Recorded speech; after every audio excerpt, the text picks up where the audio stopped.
माजी नगरसेवक योगेंद्र थोरात यांनी महापालिका शाळा नंबर 7 मध्ये स्वखर्चानं दिलं 300 विद्यार्थ्यांना गणवेश। भाजपा युवा नेते सुशांत खाडेंनी शाळेतील कामकाज पाहून केले समाधान व्यक्त।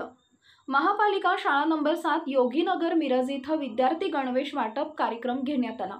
सदर कार्यक्रमासाठी युवा नेते सुशांत दादा खाडे, अतिरिक्त आयुक्त रविकांत अडसूळ, माजी नगरसेवक योगेंद्र दादा थोरात, प्रशासन अधिकारी आठवले आणि शाळेचे मुख्याध्यापक शहाजहान तांबोळी, सामाजिक कार्यकर्ता रिजवाना भाभिशेख यांच्या उपस्थितीत पार पडला।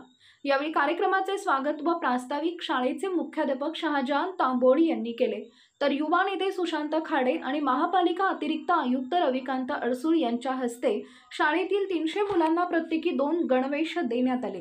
याप्रसंगी सुशांत खाडे यांनी शाळेतील कामकाज पाहून समाधान व्यक्त केले।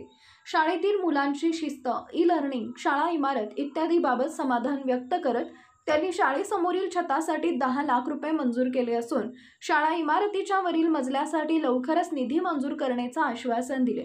माजी नगरसेवक योगेंद्र थोरात म्हणाले की गोरगरीब मुलांच्या शिक्षणासाठी शाळा स्थापन केली असून शाळेतील सर्व मुलांना दरवर्षी मोफत गणवेश, मोफत स्कूल बस, दर्जेदार शिक्षण दिलं जातं।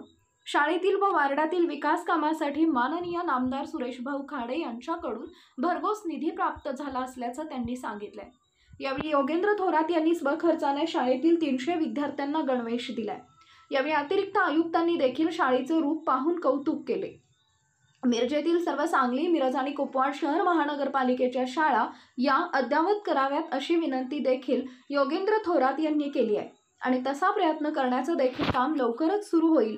यावेळी शाळेतील शिक्षक युवराज हुलवान, वर्षा जाधव, श्रेया हुलवान, अर्चना माने, गीता थोरात, पूजा हुलवान, श्वेता मसने, हिना पिरखान तसेच सदर कार्यक्रमासाठी विद्यार्थी मोठ्या संख्येने पालक उपस्थित होते। मनपा शाळा नंबर 7 मध्ये आज जवळपास 300 मुलांना सुशांतदादा खाडे साहेब आहेत आणि आमचे ॲडिशनल आयुक्त माननीय अडसूळ साहेब, प्रशासन अधिकारी आठवले साहेब, आमचे तांबोळी सर, रिजवाना भाभी, पालक यांच्या साक्षीनं आपण स्वखर्चाने आम्ही असेल, शिक्षक असेल, आज मुलांना शाळेचे युनिफॉर्म, अद्ययावत युनिफॉर्म, जसं शिक्षण इथं अद्ययावत आहे त्या प्रकारचे युनिफॉर्म असतील, ट्रॅकसूट असतील खेळायचे, हे जवळपास आज 2.5 ते 3 लाख रुपयाचे आम्ही वाटप केलेलं आहे।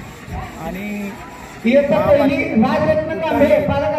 आम्हाला वाटत नाही की ही शाळा एज्युकेशन नगरपालिकेच्या सगळ्या शाळांपेक्षा त्याचं कारण म्हणजे इथले पालक आणि शिक्षक, इथे बसेसची सुविधा आहे, चांगलं एज्युकेशन आहे आणि सर्वच ग्राउंड असेल ही व्यवस्था आहे। तेव्हा या प्रकारच्या सर्व शाळा नगरपालिकेच्या व्हाव्यात असं मी आज ॲडिशनल आयुक्त साहेबांना विनंती केली आहे आणि त्या दृष्टीने आमचे प्रयत्न चालू आहेत।